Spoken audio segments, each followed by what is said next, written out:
ఆయన యందు మమ్మును ఎల్లప్పుడూ విజయోత్సవముతో ఊరేగించుచున్న దేవునికి స్తోత్రము. 2 కొరింథీ 2:14. ఓటమిలాగా కనిపించిన పరిస్థితుల్లో దేవుడు ఘన విజయాలనిస్తాడు. చాలాసార్లు శత్రువు కొంతకాలం జయిస్తాడు, దేవుడు చూస్తూ ఊరుకుంటాడు.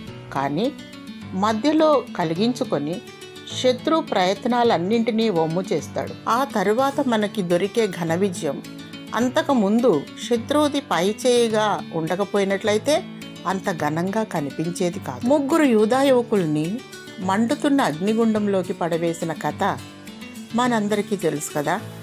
ఇక్కడ శత్రువు గెలిచినట్టే ముందు అనిపించింది. సజీవుడైన దేవుని సేవకులు భయంకరమైన అపజయాన్ని ఎదుర్కోబోతున్నట్లు అనిపించింది. మనకి కూడా ఎన్నో పరిస్థితుల్లో మనం ఓడిపోయినట్లు, శత్రువు గెలిచినట్లు అనిపిస్తుంది. ఆ యూదులను మంటల్లోకి విసిరేసిన పగవాళ్ళు ఆనందంగా తొంగి చూస్తున్నారు, ఆ యువకులు అగ్నికి ఆహుతైపోతారని. అయితే వాళ్ళు అగ్నిగుండంలో హాయిగా పచార్లు చేస్తూ ఉండటం చూసి నివ్వెరపోయారు. నెబుకద్నెజరు వాళ్లను అగ్ని నుండి బయటకు రమ్మని పిలిచాడు.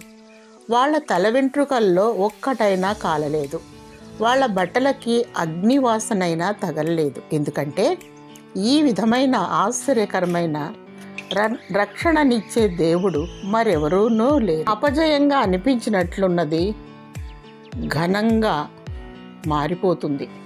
ప్రియబిడ్డ, అపజయంలో ఉన్నాను అనుకుంటున్నావా? దేవుడు నీ పక్షంగా విజయాన్ని ఇవ్వబోతున్నాడు. ధైర్యంగా ఉండు. ఆమేన్.